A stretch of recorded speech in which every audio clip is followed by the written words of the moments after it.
He videotaped with prominent people because he was trying to incur with young girls that he had procured to try to incur favor with those prominent people and potentially to be able to blackmail them. Senator Kennedy. Sorry, Martin. Mr. Director, welcome. I bet you just love talking about where to put the FBI building, don't you? Probably one of your favorite topics. I've got two questions. Number one, if you took the major Mexican drug cartels, which also traffic people into the United States, and turned them upside down and shook them, President Lopez Obrador would fall out of their pockets, wouldn't he? Well, I don't know that I can comment on a specific individual's corruption other than through cases that we bring, but I understand the point that you're making, for sure. We're not getting much cooperation out of Mexico, are we? Let me put it this way. While we have had some successes here and there in terms of extraditions and so forth, and I appreciate those, and I'm grateful to our Mexican partners for those, especially at the working level, we need a whole lot more from Mexico than we've gotten in terms of shutting down the cartels and stopping the flow of the precursors. I mean, I could go on and on. So I'm grateful for the successes we have had, but we need a heck of a lot more, is the way I would answer that. Why don't we use leverage of what I call NAFTA 2 to try to encourage the president of Mexico to cooperate more? Yeah, I mean, NAFTA, of course, is a trade agreement, and I'm not really an expert on trade relations. Certainly, from an FBI perspective, we welcome every tool in the toolbox to try to improve the relationship and the cooperation, and I'm hopeful that the Mexican government will see the value of building on the successes we have had and take it to the level that it needs to be, because it's not where it needs to be. Okay. Here's my second question. We know that Jeffrey Epstein, who is now deceased, and Ms. Maxwell, his associate, who's in prison, were engaged in a conspiracy of sex trafficking with minors. So were others. It's been widely reported.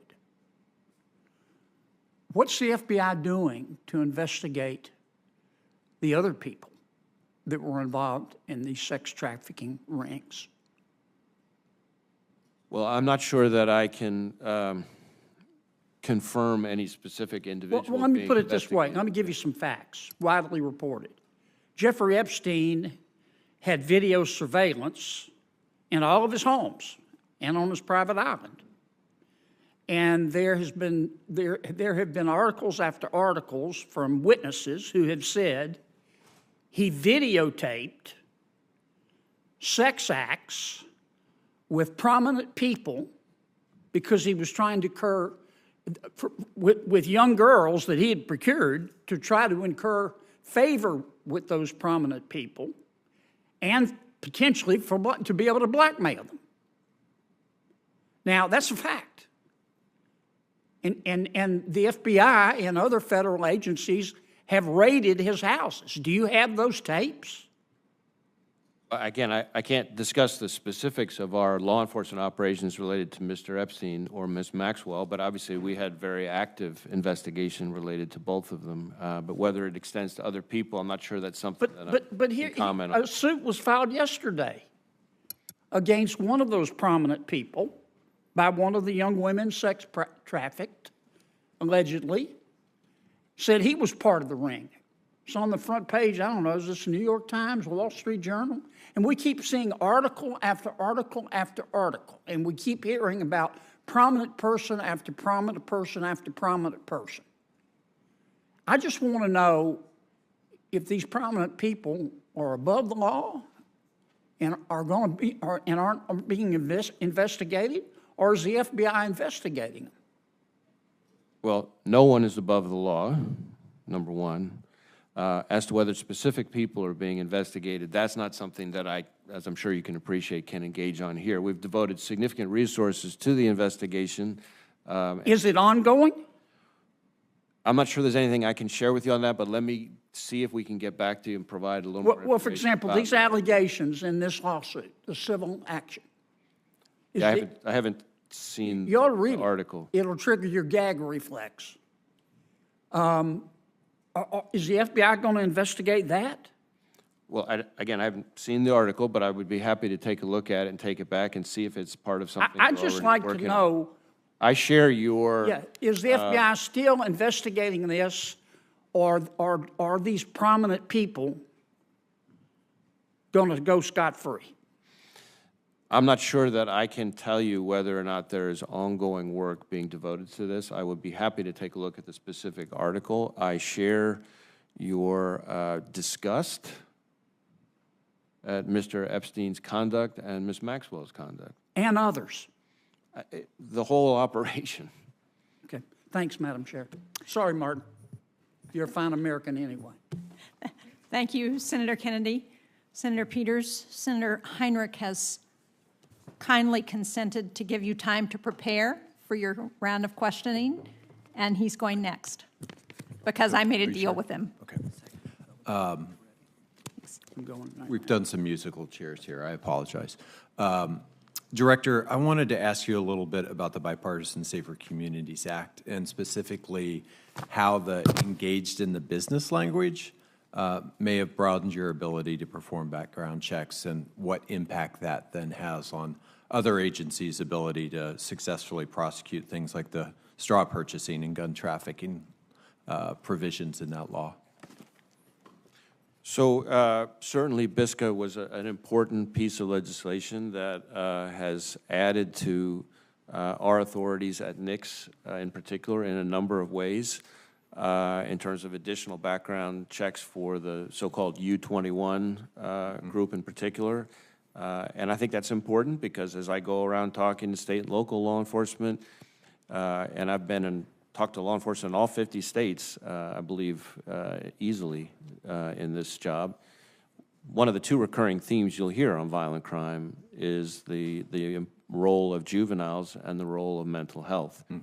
Almost every group, no matter what state I'm talking to. And so the Bipartisan Safer Communities Act does, I think, take an important step in the right direction in terms of addressing that specific part of the threat. The part that you're asking about is more in ATF's lane, but we work very closely with ATF on our Safe Streets and Violent Crimes Task Forces, and we're always looking for the strongest violation to disrupt the threat. And so whether it's straw purchaser cases or things like that, I know when I was a line prosecutor, I tried a number of straw purchaser cases. Those are important tools. And so often that's one of the best violations to kind of dismantle a violent crime threat. One of the other things that we haven't, I don't think, adequately addressed in the law yet, but which is skyrocketing, is these ghost guns or privately made firearms. Law enforcement has seen a 1,000% increase in recoveries between 2016 and 2021. In 2022, we had a ghost gun was used to shoot and kill a 16-year-old at West Mesa High School in Albuquerque. And I wish that were a completely isolated case. What is the FBI doing to recover and prevent assembly of ghost guns? And what tools, maybe even more importantly, do you need from the Congress to be able to get your hands around this challenge? So I would say ghost guns, as you say, represent a real challenge for law enforcement because the kits are cheap and widely available and undercut the ability to trace the firearm and in effect end up undermining the background investigation process. And unfortunately, we are seeing ghost guns more and more in violent crime and gang investigations. Now, as to authorities, you're really talking more ATF in terms of regulation or even legislation. But we do coordinate closely. Whenever we seize ghost guns as part of a takedown, we're obviously working closely with ATF on that. As to other things that Congress can do to help, at the risk of answering every question with the same answer, we need Congress to restore the progress that was made in '23 so that we can sustain our efforts against violent crime and sustain our work in terms of denials of firearms to the people who are legally prohibited from having them. Yeah, absolutely. On that note, and I suspect it will be a similar answer, you know, we made some progress recently with the Fend Off Fentanyl Act that was really designed to prevent fentanyl from getting inside the United States in the first place, but you have to deal with it once it's already here. You mentioned funding and the potential impact that the budget could have on your ability to disrupt that flow. Feel free to reiterate the importance of that and then also touch on other tools that you may need that to address the sort of crisis that we are seeing in communities all across this country. So we are finding most of the fentanyl that we seize at the FBI is fentanyl that's already here in the United States, and what we're finding is that something like 70% of it is coming up in violent gang takedowns. So that shows you kind of firsthand the nexus between the fentanyl problem and the violent crime problem and some of the most dangerous offenders. And it is not unusual for the FBI, for any given field office, to seize enough fentanyl in one takedown to have wiped out an entire state. God.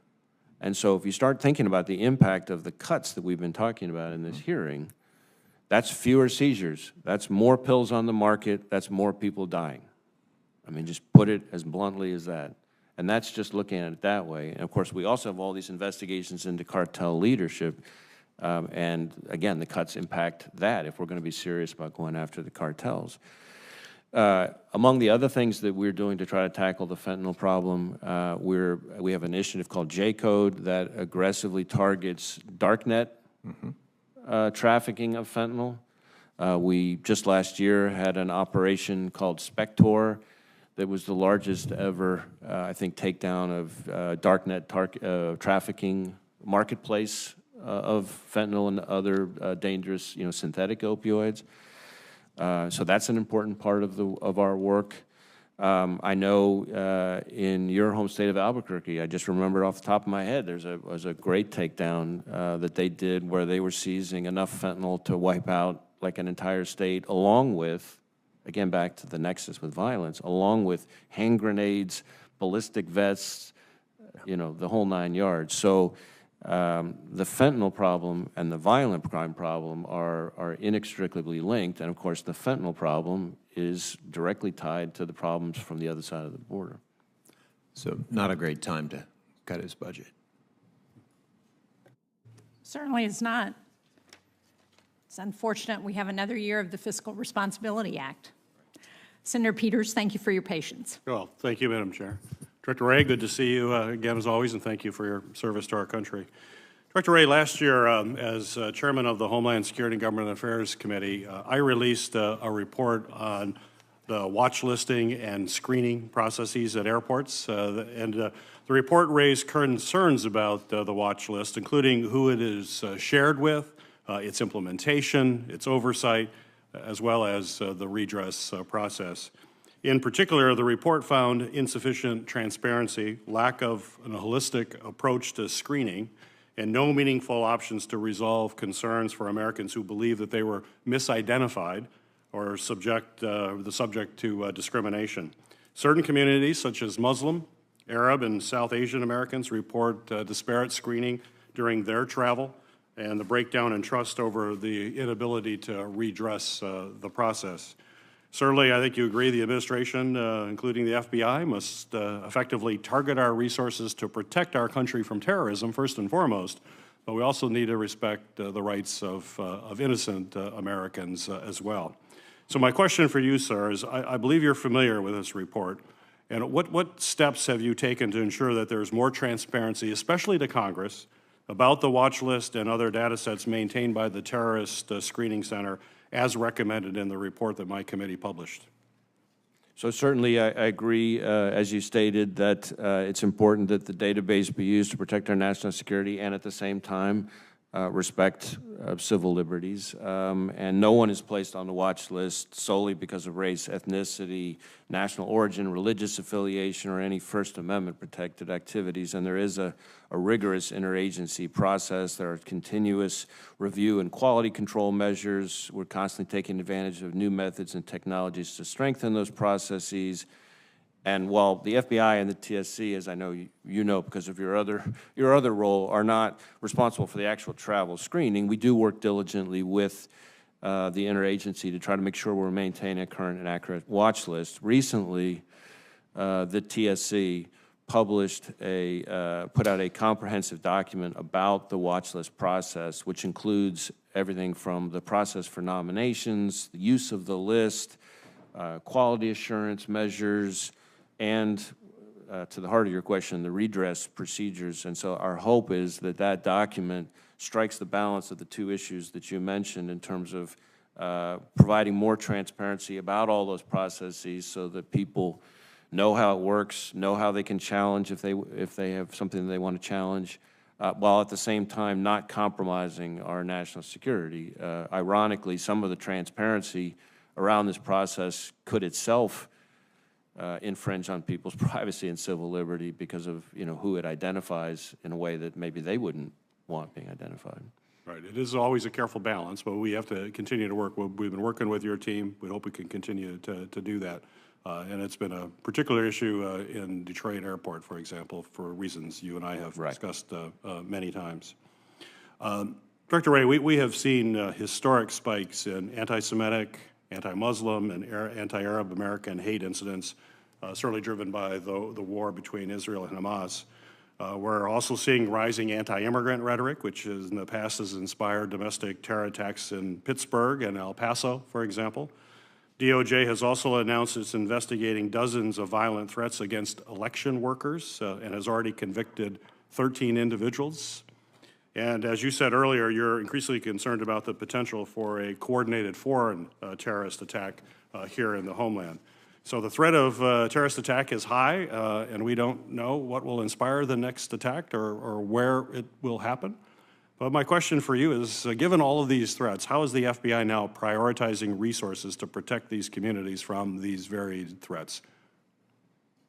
Well, you covered a waterfront because there's a waterfront of threats. So start with on the terrorism side, terrorism, which includes both foreign terrorism and domestic terrorism, remains our #1 priority. That has not changed, and that drives prioritization within all the field offices, for one thing. Second, we, a couple of years ago, elevated civil rights, specifically including hate crimes, to what we call a national threat priority. And the effect of that is to drive prioritization in all the field offices.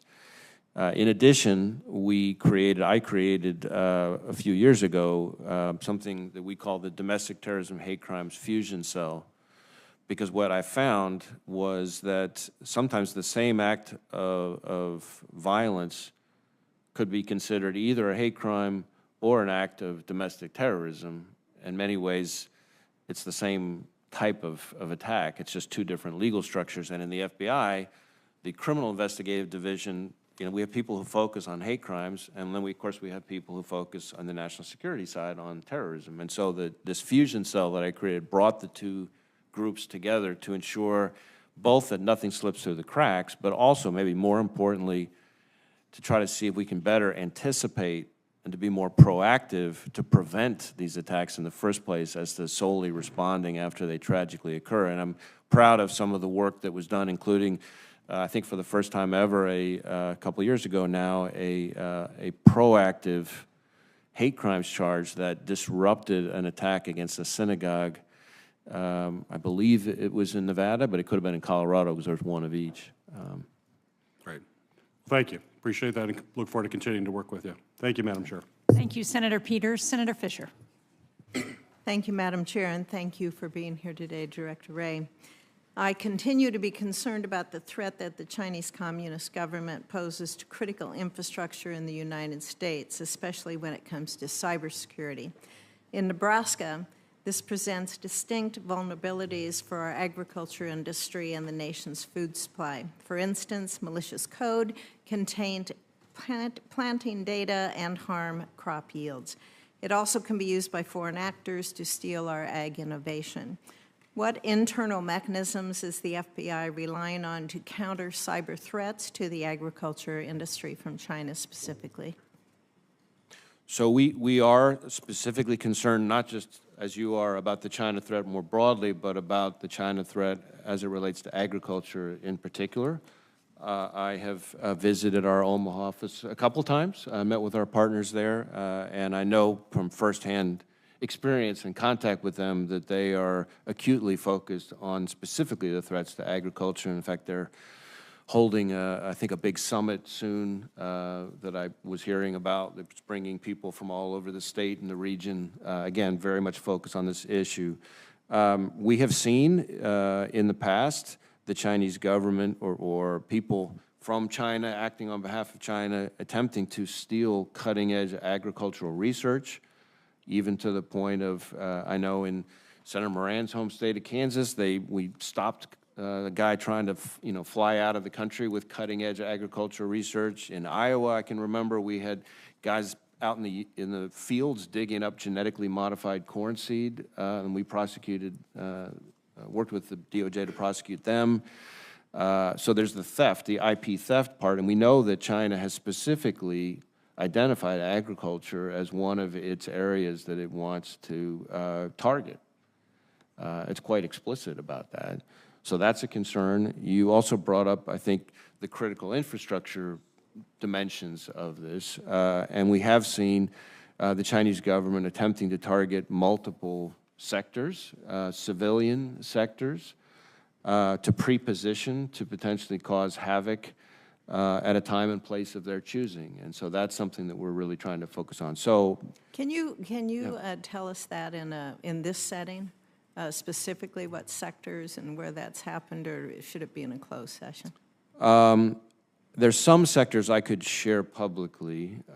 Whether there's anything I could share about agriculture specifically on that, I'm not sure. I know that what I can say publicly, but it gives you a flavor of what we're dealing with. We conducted, with our partners, a court-authorized operation that took down and exposed a Chinese government effort to pre-position on civilian critical infrastructure that included water, telecommunications, and a variety of others. And again, there was no legitimate purpose to be on the parts of the networks they were on other than to be in a position to wreak havoc at a time and place of their choosing. Right. You know, we're, in addition to the cybersecurity, we're also worried about communications network, that infrastructure there that the Chinese are looking at, and it's been a challenge to be able to fund FCC, the Rip and Replace program that's out there. So we know that the Chinese have that telecom equipment there. We know the security risks that are involved. Are you able to share any updates today from the FBI's work to evaluate the Chinese network gear that's located especially next to U.S. Military installations? Again, if you could do it here, or if it would need to be in a closed setting. Western Nebraska has assets. Yeah, on the communications side and the whole rip and replace issue, that's probably something better reserved for another setting.